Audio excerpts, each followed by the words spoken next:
Hello everyone, Susan is my name and you're welcome to my kitchen today. Let's cook.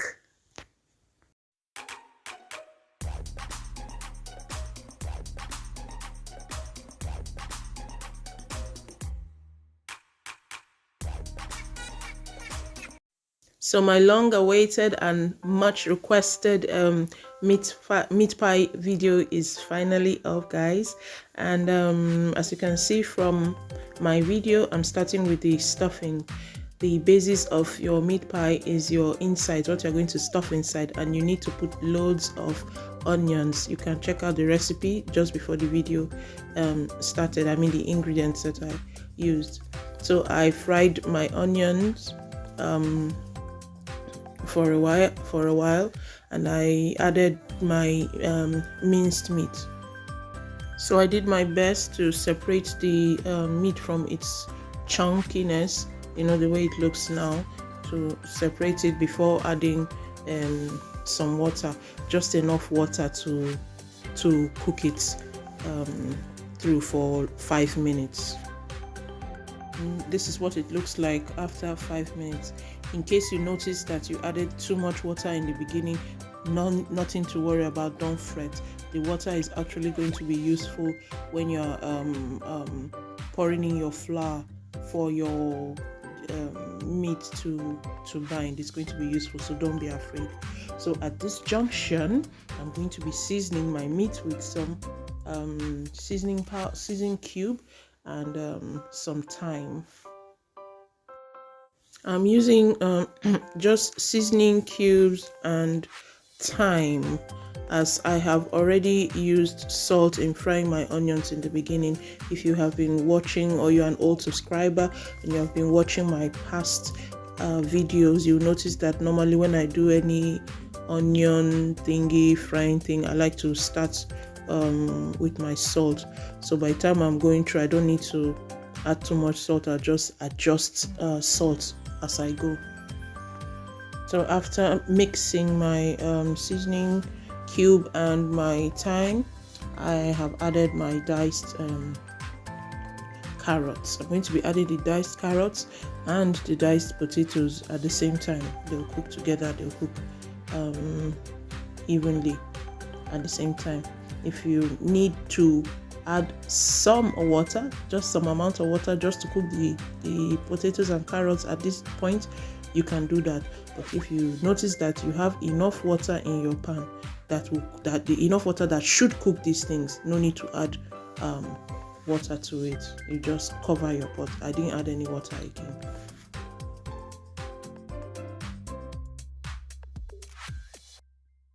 So while that is cooking, I'm going to be mixing my binder. I have 3 spoons of flour here and some water, just enough to dilute the flour and to pour over my minced meat when it's ready, when it's cooked.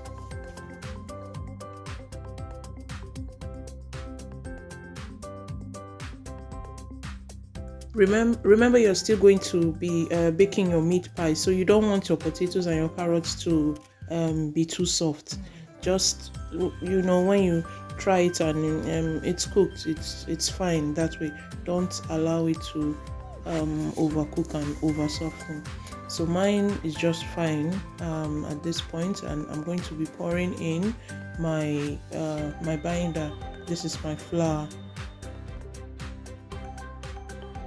So I'm going to be mixing all this together and covering my pan so that I will allow it to cook for some time, for just about 3 minutes, and it's ready. If you notice that your meat is still falling apart after pouring in your flour mixture, you can mix a smaller quantity of flour and pour over your mixture and mix it together, and you know, if it holds together, it's fine. Then you cover it and let it cook for about 3 minutes basically. This is what it looks like after cooking it. You now set this aside and begin your flour the pastry. Please note that your meat has to cool down before you begin to put it into your pastry. Okay. All right, so this is my flour, and I'm adding some baking powder and some salt. Quantity and recipe, everything is at the beginning of this video. Please, you can go back there to check and confirm. It's a little fast back there, so you need to just pause it, and copy everything down if you want to try this recipe out. Yes. This is me adding some dollops of margarine. Margarine, please, I emphasize margarine. I have never tried meat pie with butter or unsalted butter or salted butter. I've always used margarine. So you can try it with butter if you want. But I think margarine is better because margarine binds the flour better. Okay. So this is where it gets a little messy because you need to use your hands, and you have to mix your butter and your margarine together. You mix it in a way that after everything, your flour mixture incorporates with the margarine, and it looks like somehow like breadcrumbs. Yes, that's the word. It looks like breadcrumbs.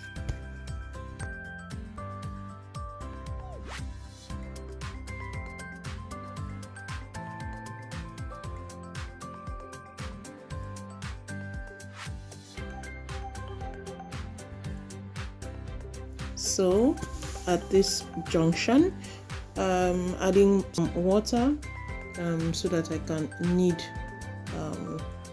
my dough. When you're adding your water, don't add too much because I cannot say how much water you should add, but just add a little, enough for you to be able to knead your pastry, and resist the urge to over knead this pastry because we're making meat pie. We don't want it to be elastic. It's not bread, it's meat pie. This is what it looks like after I'd finished kneading it. You see it's not looking perfect. It's fine this way.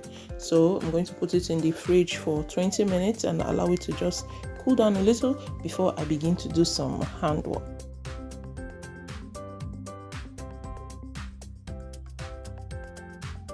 I find it a lot easier, sectioning my dough, cutting it into smaller sections.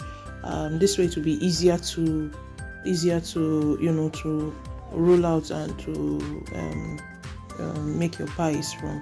So anyway, I'm cutting mine into smaller sections, as you can see here, and this is what I'm going to be using one by one. I'll be rolling them out to put my meat and stuffings and all that.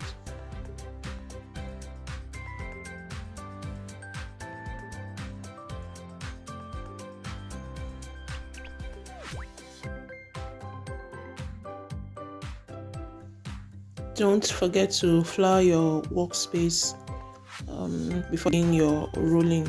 This way, it doesn't your dough doesn't stick to the surface. It will be easier for you to roll it, cut it, and just pick it up and put on your baking pan. I hope this part is self-explanatory. Just basically rolling it out into a flatter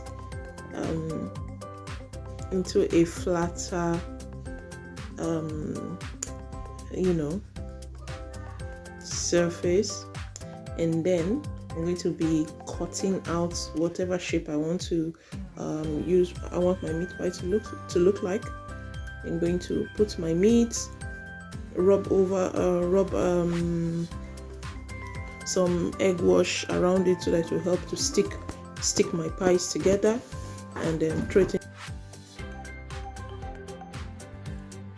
My oven has been preset for 180 degrees centigrade, and I'm going to be baking the pies for about 30 to 40 minutes. So you'll be wondering why I cut it round and and small. Listen, there's a story behind it. There was this time I made meat pie the normal way we make it, you fold it over, and I made it bigger. Hey, family, before I opened my eyes the next morning, my meat pies were gone. Everything finished, and I couldn't believe my eyes. I was like, what happened? My people, they finished eating everything. Oh. So I now tried making these round ones, and it actually lasted longer. And you know why? The rationale behind this is because you are now using 2 layers of flour. After the bottom one, you're now going to put another one on top. So with that much flour and the meat, of course, one piece of meat pie or 2 at most should satisfy you. But by the time you're using that one that you're going to flatten and you're going to roll over, expect your meat pie not to last. As that was my eye opener, and this was where I learned how to now begin to make my meat pies like this.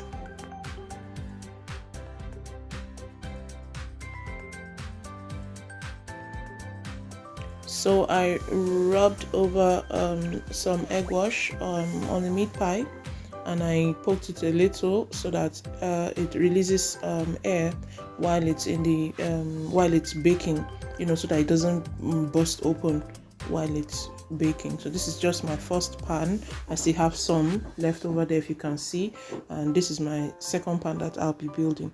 So I put it in the oven for I think 30 or 40 minutes here. And this, my friends, is what it's finally looked like at the end. Very nice and very scrumptious, very yummy. Thank you all so much for joining me in my kitchen today. I really appreciate it. If you like what you have just watched, please give me a thumbs up. Click on the subscription notice down there, and click on the notification bell so that you get to know when I put up new videos. Thank you to my existing subscribers, and welcome to my new subscribers. God bless you all. Ciao.